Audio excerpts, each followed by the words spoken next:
On today's Locked On Senators, make it 5 straight wins for Ottawa. 3-2 the score over the Winnipeg Jets Saturday. We'll have a full boots on the ground analysis. And it was a huge weekend for the Belleville Senators with back-to-back games against the Laval Rocket. We'll let you know how that went. And more on today's edition of the Locked On Senators podcast. It's your team every day. Your Locked On Senators, your daily podcast on the Ottawa Senators. Part of the Locked On Podcast Network. Your team every day.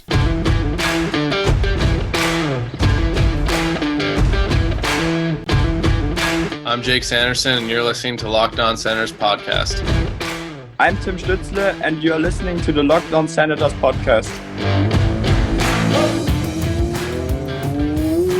Welcome inside episode 1014 of the Locked On Senators podcast. I'm Ross Levitan alongside Brandon Piller live from Winnipeg, Manitoba. But as you're listening this, we are more likely either at the Ralph Engelstad Arena in North Dakota, home of Jake Sanderson, Tyler Clevin, Jacob Bernard Docker, and Shane Pinto, and the town that sends abroad Brandon Brochinski built, or we're already in Minnesota getting ready for tomorrow's game against the Minnesota Wild. Today's episode is brought to you by Sleeper. Download the Sleeper app and use promo code LOCKEDONNHL to get up to a $100 match on your first deposit. Terms and conditions apply. See Sleeper's terms of use for details. A reminder that you can also follow the show on social media. We're at Sens Central on Twitter, LockedOn.Senators on Instagram. The show is free and available on all podcast platforms, including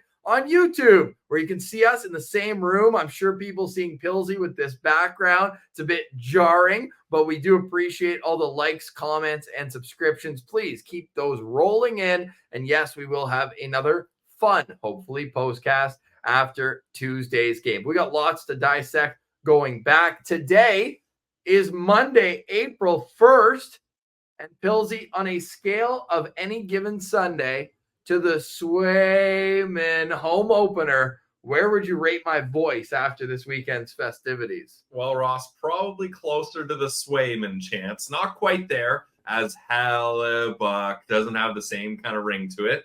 But certainly the Jets fans, they were aware we were in attendance. I probably said Boris more than anything else. Yeah, it was a big night for Boris chants. We got the Zoob chants going. Brady, game winner with under 2 minutes left. I mean, that's awesome. The beat the traffic chants were subdued because we were a little nervous that the Jets might have tied it up there. But nonetheless, we got some beat the traffic chants going, and a great time overall. The Canada Life Center, sure, it's no Canadian Tire Center, but it's a great barn. That's a great barn. It was their third straight sellout. The atmosphere was great. And I just want to say, you could tell that this Senators team is not very widely respected across Canada. They thought they were going to come in there and end that 5-game losing streak that they were on. But I thought Ottawa played a great game. It started in goal. Eunice Korpisalo still not giving you all sorts of confidence after every save. Yeah. But he made most of them. Yeah. And Ross, the mistakes that he made up for. That play where he tried to wrap it. Well, no, he didn't really try to wrap it. He tried to get it to Chikrin. Chikrin couldn't get quite a handle on it. And then I think it was Scheifele that had the opportunity to shoot it. And Jonas Korpisalo diving back, luckily made that save. So that was a good one there. There was a similar play. Some people maybe can let us know in more detail, but the Patrick Lalime made where he gave the puck away against the Leafs in the playoffs, if I'm not mistaken. And it was like one, though, not behind the net like this Korpisalo, but he was way out near like the lacrosse line or close to there. And he just started sprinting back and looked like a center fielder. Ken Griffey Jr. just diving and making a basket catch. So you don't see it often, no. But when you do, you have to tip your hat, some stick taps. And that was a win for Eunice Korpisalo, who now has 5 wins in his last 6 starts. I'd expect him to get the game tomorrow as well. Yeah, it wouldn't surprise me, Ross, although Jacques Martin might look back and be like, Forsberg won the game against Minnesota and Sweden, so it only is natural to put him in up against the Wild again here. But Ross, not only is Jonas Korpisalo getting the wins going, and speaking of Forsberg, The goalies, they're sharing the fire helmet, keeping it in the crease. Sorry, G, but it's sticking with the goalies as Forsberg handed it over to Korpisalo. We'll take a goalie-friendly show. Move your head. There you go. Get the fire. I was trying to put your head so that you're wearing the fire helmet. Oh, There, virtually there it is. There it is. is. We got to take advantage of the studio time when we have it. But no, they both look great the last couple of games. I know that Korpisalo played the last two, but or last one rather, because Forsberg got the shutout, his second shutout of the year. But man, this was a great game. Lots of Sens fans in attendance as well. Oh yeah, it was great to see Sens fans. A lot of more than I would have thought, to be honest, Ross. But that's always a treat going on the road and being welcomed by other Sens fans. Good time to remind everybody, if you're going to be at the game in Minnesota, to reach out on social media. We've got lots of great kind of turnout for that. And we're looking to meet up before the game and have a good time with the citizens out there and hopefully make it 14-0-1. We don't have to dwell on this. I know those who listen to the postcast, obviously a little something different, but with over 1,000 shows plus 200 plus postcasts, made sense. And I think that's why people really liked it, something different. But we're obviously having some fun with it. And we might have mentioned once or twice, Pillsy, what our record is, boots on the ground. Yeah, but Ross, I don't even feel that bad about it. Like if we were like 7-5-2, it'd be like, okay, guys, like, calm down. But 13-0-1 and snapping the curse of the Ottawa Senators not being able to win west of the Eastern time zone. And Ross, if you don't think the players know about that, Brady Tkachuk even kind of poked on it at himself and the team, being like, we know how bad we are in the West on the road, so we wanted that one for sure. Yeah, and he pointed to his grandpa after the goal. People might be wondering, who was he pointing to? Because it wasn't just once. So after the two goals that he was involved in, he was all over something. It was either pointing at his grandpa or punching Ridley Gregg. That was a pretty funny moment.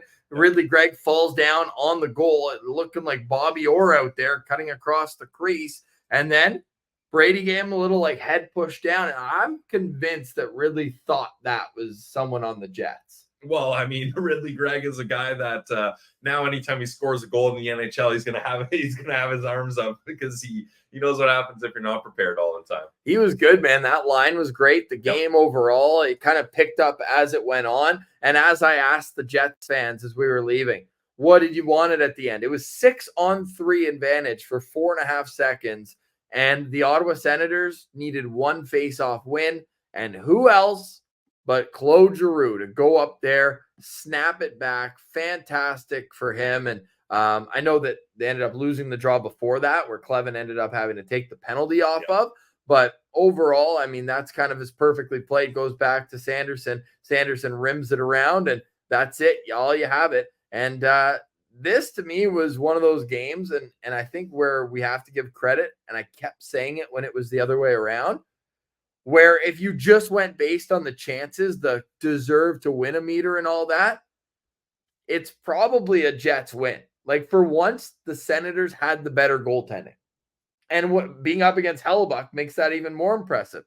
Korpisalo made more 10-bell saves than Hellebuck. Yeah, no, I would say that's fair, Ross. And it's nice seeing these Sens wins when it's not like, was it against the Oilers or the Devils where they got completely outplayed, but they managed to win? I think it was the Oilers. It was. Yeah, so it's nice to see a game where the Senators actually match up nicely with a really good team, especially like this Jets team has so much depth. And you look at it, Ross, and we were saying how disappointed the Jets fans were to lose this game.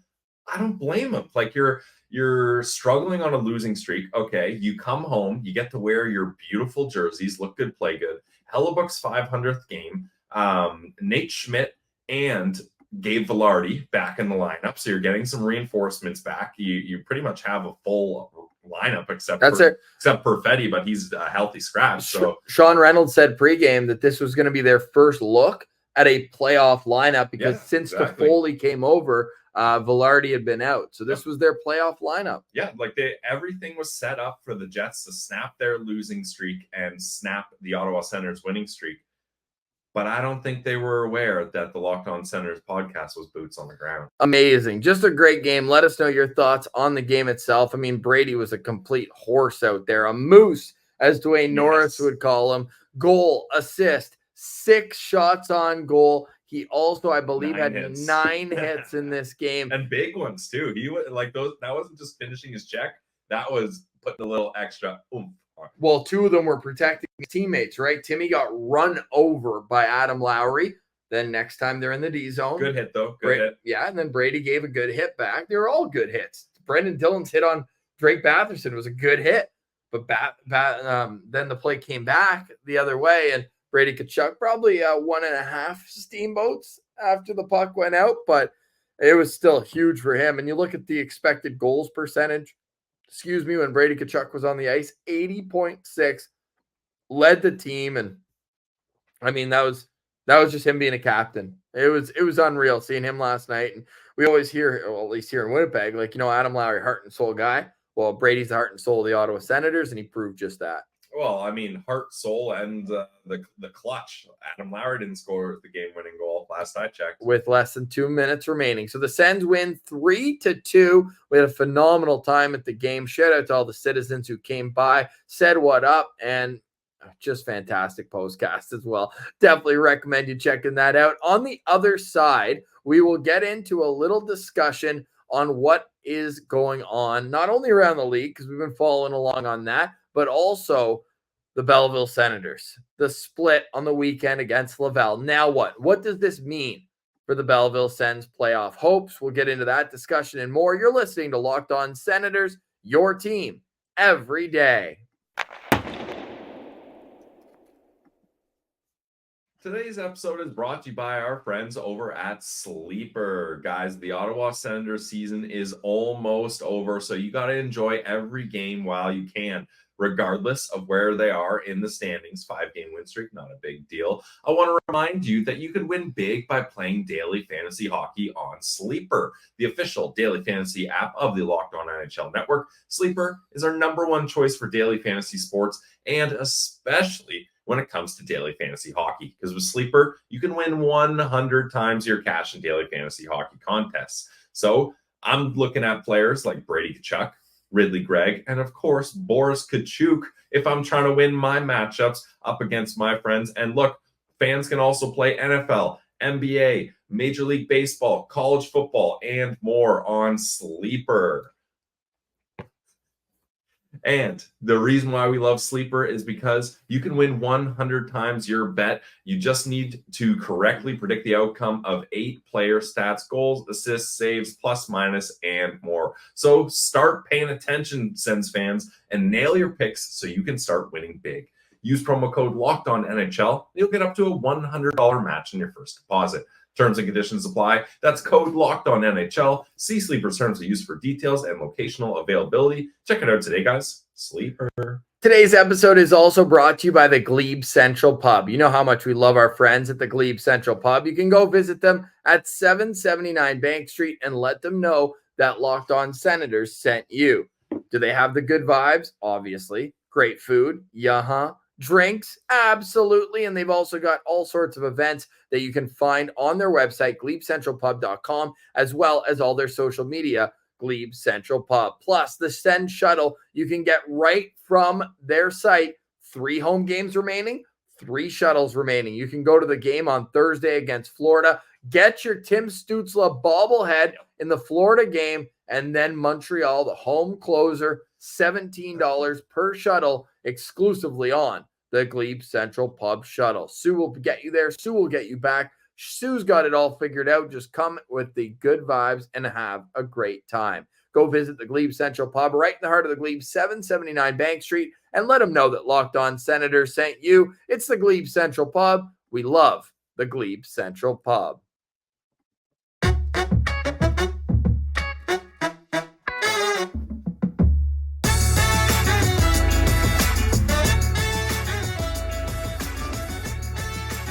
All right, Philzy. So we're feeling good. Sens win 3-2. Sens have won 5 straight games. They're looking like they're playing a sustainable style. They're not like letting in 1, then 2 goals. They're actually answering like they did when Nikolai Ehlers opened the scoring in Saturday's game. Boris Tkachuk, how about the 4th line getting a 4-on-1 rush when the other team had Kyle Connor, Mark Scheifele, Josh Morrissey on the ice. That fourth line has been absolutely buzzing. Like, I cannot compliment them enough. And Ross, when you're at the game live, having a couple beverages, you don't always notice the fine details of things. So today, Victory Sunday, I woke up and watched the condensed game. You got to do that when the Sens win. And one of the little things I noticed that I didn't quite pick up on watching live, how about Casty's play to get that puck to Brandy to start that breakout? Like, that's what you want to see from Mark Cass, like using that size, that reach. He gets around a guy and then just puts it on a platter for Brandy to be able to carry it out of the zone and have a nice transition there. So I wanted to give some stick taps to Casty for that one, because it's been an up and down year for him, mostly down with the new coaching staff. So anytime he has some positives, we got to give him his flowers. Well, it's more and more recently as well, too, right? It's basically since Boris Tkachuk's second or third game. It's been a lot better. Yeah. It's been a lot better. And I know there's times within the game in the third period last night, Parker Kelly moved up onto the line with Ridley Gregg and Angus Crookshank. That's literally three of the same player on that line. Yeah, very similar. Different levels of maybe hands. But other than that, in terms of motor, in terms of intensity, those are about as three similar of players that you can have in any given game. I thought Brandy had a great game overall as well. He had that assist, perfect pass to Boris Tkachuk. But I'm glad you brought up watching the game afterwards. And for me, the play that stood out, look, we saw it. It was right in front of us. Jake Sanderson keeping the puck in. And credit to Chychrun, he kept it in, but he also kept it in and gave it right back to Schmidt for another chance to clear. Sanderson stopping it was we knew it was important just to keep it in that time. Because Alex Iafallo had blocked a shot and was hobbled, they did this earlier in the year with Ivan Provorov when Columbus did it. Yep. And you have to, you hate to see a guy down injured, hurt, not injured because he stayed up. Yep. Provorov was down. Yeah, that was bad. Okay, so he's hobbled. So Sanderson gets the puck. What does he do? Right over to the side where Iafallo is. Timmy knows that he can't move as well as he would have. So what does he do? Collapses down. And then because Alex Iafallo can't move with him, doesn't have a stick either, he can't get in the passing lane. So then everyone's watching and kind of floating towards Timmy, leaving Brady open back door. It was just such a smart play by the lottery boys, that we can call them, the third, fourth, and fifth overall picks on the Senators roster. So I love that on the game winner. And Ross, those are the players that if the Ottawa Senators are going to have success, those three guys are going to have to figure out how to elevate their game and capitalize in the big moments. And it's nice to see that, that wasn't just a Brady play, wasn't just a Timmy play, wasn't just a Sanderson play. That's all three of them clicking and coming together for a huge moment and ultimately the game-winning goal. So we need to see that moving forward more often. Sens power play wasn't productive early in the game. I know they get that one. That's all that matters, right? At that point, wins them the game. But I did think their puck movement was still good. Like, they're still snapping it around. They just couldn't get a goal before that. Yeah, I thought it was decent. And especially, Ross, I know it's not reflected in the Jets' season-long penalty-killing stats, as they're not one of the bright spots when it comes to special teams. But that's a team that has a lot of defensively smart, like, veteran players that you would think would be really tough to play against. So for the Ottawa Senators to be able to have some consistency there, sure, you'd like them to score a little more often on the power play, especially with how many calls were in this game. But overall, honestly, top to bottom, Ross, like, there's not really any spot where you can point and be like, oof, this was a tough area for the Sens. They played a nice, clean game. You want to know a stat I found today while I was just puttering around? And this is less for the 3-2 game, but just overall. Sure. You know that Artem Zub leads all Senators defensemen in 5-on-5 points? That's surprising. I thought Sanderson would have had more. Definitely not Chychrun, but Sanderson I thought would have had more. 22 even strength, 5-on-5, not even strength, 5-on-5 points for Artem Zub. Who's next? Most among Sens defensemen. Chychrun has 19. Sanderson has 16. Shabbat has 15, but in only 44 games. And then Brandy's got 14, then JBD 13. So it's all tight between 16 and 13, four guys. But Artem Zub has 22 even strength points. Attaboy Zub. Zub. He's so steady out there. I know he took the penalty towards the end of the game. You probably can't cut a guy's stick in half in the slot with a minute left. Especially when it just shatters like that. Like that's an ezy call for the ref to make. Easy call for the ref to make. Yeah. Hey, there's going to be a call that might affect the Sens on Tuesday. Did you see Ryan Hartman's going to have a hearing with the player department? Oh, what happened? An incident occurred. Unsportsmanlike conduct, they're calling it. So, okay. should we watch it live together? Sure. I'm not aware of this. I didn't hear about this or see it. But I mean, he's got a rap sheet, so you'd think that like Hartman might just give him a game. So it's unsportsmanlike conduct. Do you think it's this? Okay, we're watching it. He's coming on the goalie. That can't be it. He runs over Logan Thompson. That looked very dramatic. That did offered hearing. Oh, so he threw his stick in the direction of the officials. Okay. So should that be suspension worthy? I feel like that's more of a fine. Well, let's see how bad. So it's a missed call on him, he feels. A high stick that he felt, or there. I mean, it looked pretty bad. Right, but they didn't actually show the stick. He will, if he gets suspended, he'll be repeat offender because he slew. Oh, Alex DeBrincat? No slew footing. I thought it was going to be. Well, he received a 1-game suspension. This one's the one I knew. He hit Nikolai Ehlers almost like Angus Crookshank got hit by Nemestikov in the first period. Yeah. The puck was gone, nowhere to be seen, and he just ran right through his chest.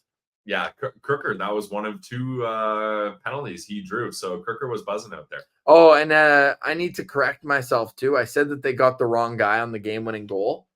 They didn't. The play had actually, because it was the ref out back that called the penalty. It was Brendan Dillon just punched Parker Kelly in the face. Oh, okay. It was definitely that penalty, but I thought it was on Crooker going to the net. Yeah, it did seem that way. Right?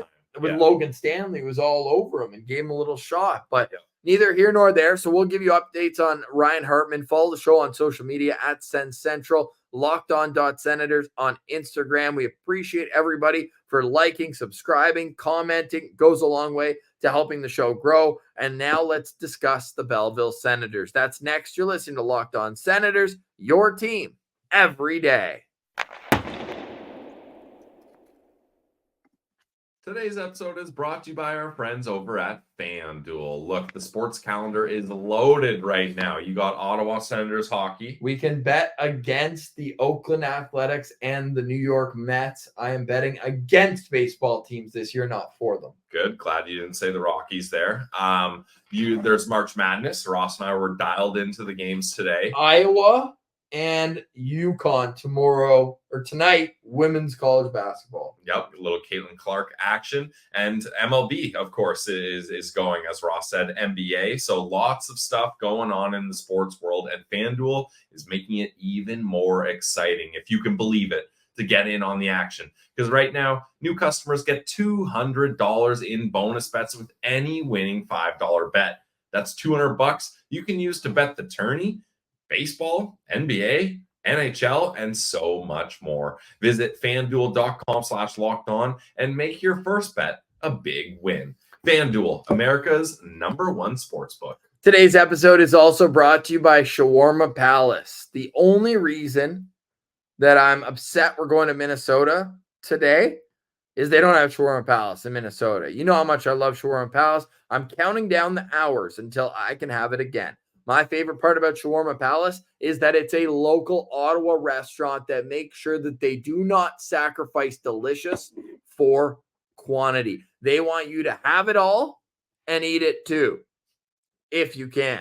For me, a platter takes 2 seatings. For Pilsy, it's about 4. And what I love most about Shawarma Palace, not only just the quantity and quality combo, it's a rare combo these days. We try to do that here at Locked On Senators, but they always nail it at Shawarma Palace. You can go visit them at any of their 7 locations in Ottawa. They're all around town because of how much the community brought them in and made them feel like family. It started with just one shop on Rideau Street, and now they've got Bank and Hunt Club, they've got Centertown, they've got Orleans, they've even got a spot at the Saint Laurent Shopping Center. You're never too far away from a Shawarma Palace, but also, if you're too comfortable at home, all good. Just order them exclusively on Uber Eats, and you will have your Shawarma Palace. Get the sandwich. I'm a big platter guy. Extra garlic on those roasted potatoes, just right. And you can get chicken, you can get beef, you can get falafel, you can have it all at Shawarma Palace. So go eat like a royal today. Go eat at Shawarma Palace and make sure to send us pictures of your Shawarma Palace. Tag Locked On Senators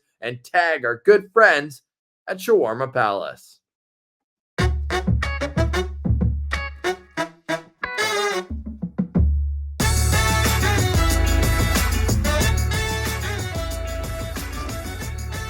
All right, Pillsy. Monday, April 1st. We're not fools, though.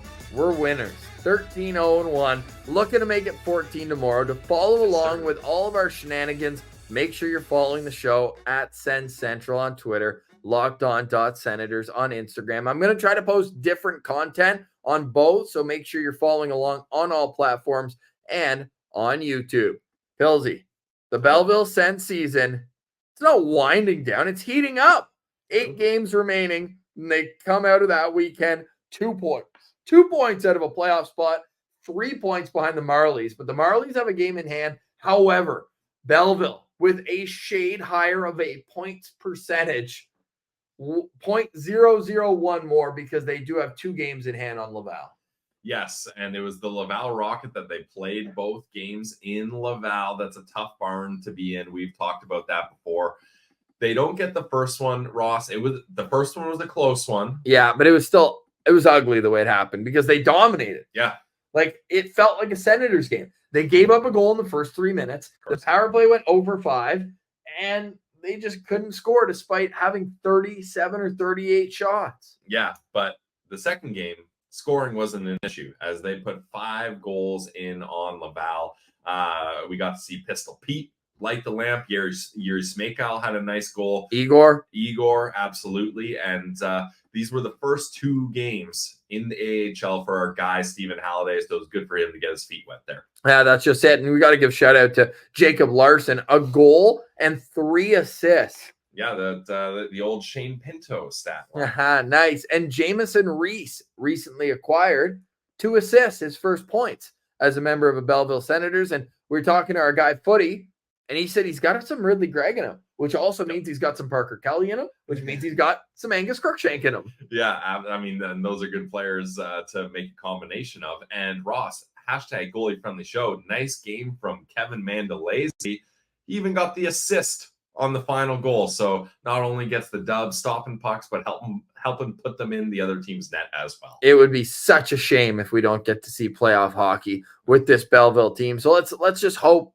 pray, and watch the Belleville Sens down the stretch here. Is 8 games remaining, and you got to think Halliday is going to start feeling more and more comfortable, and they'll be able to string a few wins together. Now, they do have 2 more games against Laval, the last 2 games of the year. They've also got 1 more game against the Toronto Marlies. Everything that's left except for their next game, which is this upcoming Friday against Springfield, is within the division. 2 against Syracuse, 2 against Rochester.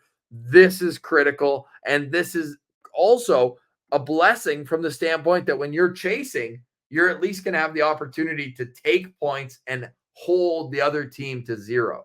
And Ross, I got to assume all the other teams in the division are also playing mostly division matchups as well. As you mentioned, only 1 game will not be a division matchup up against the Springfield Thunderbirds. But Ross, our old pal, Adam Gaudette, is on the Thunderbirds, and I believe he's leading the league in points. So Gaudette is on an absolute tear. So they're going to have to watch out for him in this one. Well, if you're looking at it, and he just got past Maverick Bork. We loved him in the 2021 draft. Yeah. Okay, so he's top 3. I knew he was racking up the he's points. 3rd. There you have it. There you have it. Not only we're looking at it from a standpoint of kind of development, but also like the good people of the Bay of Quinte deserve playoff hockey.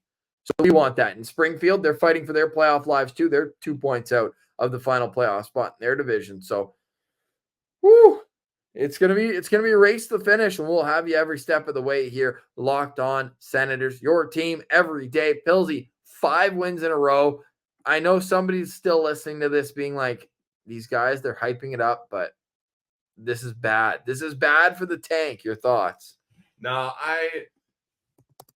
maybe it's a cop-out, Ross, because I would have found any way to spin zone this the way I wanted into a positive Pillsy here. But just I think you said it the other day, and I kind of let that sunk in. When you're looking at spots 4 to 7, they're all just 1% difference. Like, well, even 7 to 8 is 0.5. Is a 0.5%. Yeah. So like it's so minimal. And I know obviously you want to 1%. If that ends up having you win the lottery, it's absolutely massive. But it's all about what it is on the day of. Chicago beat Pittsburgh last year, and because of it, had worse odds and won. Exactly. That's the thing. So like you could drive yourself crazy being like, well, if you get this percentage and you beat this team and you move, like it's too much. So I'm no longer upset at wins, and I'm not like actively cheering for this team to tank, because the chips are going to fall where they are. And now that we've done a little bit of draft research, there's multiple guys that I think would be great additions to this team. So it's not like there's like that one coveted guy and that's it, and you have to have him. I mean, obviously, Lev Shunov is separating himself, it feels like, with number 2. Yeah, well, Macklin Celebrini at number 2 would be a great selection for the Sens as well. But there's what I'm trying to say is, I guess, the idea and the emphasis on tanking isn't as important as I kind of made it out to be a couple weeks ago. Spin zone. It was important then. They've tanked enough. They are all but guaranteed a top 5 pick. Or sorry, top 10 pick. I was top 10 say. pick. Top 10 pick. I think it's all but guaranteed.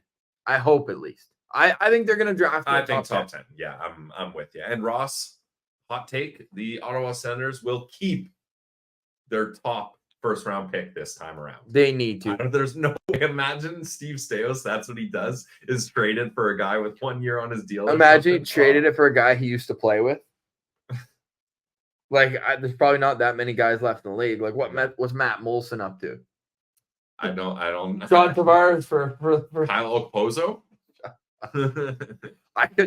He's free agent, but he'd be the kind of guy he brings in the league minimum, veteran presence, all that. No, jokes aside, final thoughts on today's show, Pilsy. Final thoughts for me. How's the studio? You like it? Yeah, it's great. Yeah, I can't. I'm really excited to see what the new studio will look like. But it's fun being in this one. Anytime we get to do live shows together, it's always good. Usually, it's at Chateau Levitan in the studio there. But this is a road game for me here. Final thoughts for me is what a relief it was the Sens got that win. Ross and I were letting ourselves be very known in our section, and Jets fans would have had an absolute parade. They had a time when they tied it. Yeah, we had to remind Jets fans, like, you guys know that you have to win. Yeah, that goal ties it. That's a tying goal. Just calm down. A lot of pent-up frustration for Jets fans. Yeah, right? And rightfully so. Understandably. Yeah, that's the thing. We're not... It's like us in November. Like, it's deja vu. They've seen this story where they have such a great first half, and then it falls off a cliff. Like, this is November 15th for Ottawa Senators fans. Yeah, that's sad to say. But yeah, where I'm getting with this is always a treat to have boots on the ground together. And are we gonna get wild tomorrow?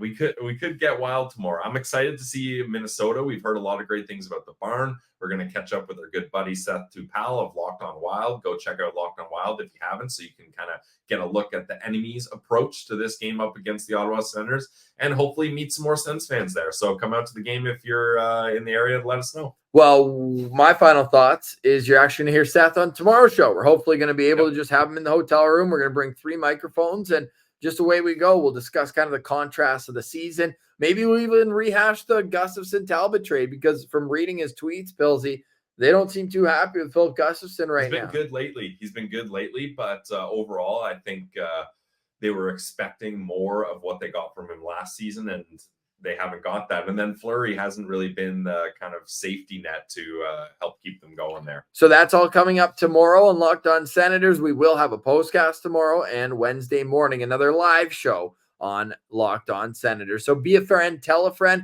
make sure to like, subscribe, comment, and also just steal your friend's phone, steal your significant other's phone, and just like, subscribe, comment, rate, review, all that great stuff. We truly appreciate all the great citizens out there. One day, this team is going to be good, and you're going to be happy you stuck through the mud and got to the other side. The Senators will rise again one day. and we'll be right here. Thank you very much for listening to the show. Have a great Monday. For Brandon Piller, I'm Ross Levitan. This has been another edition of the Locked On Senators podcast. Your team every day.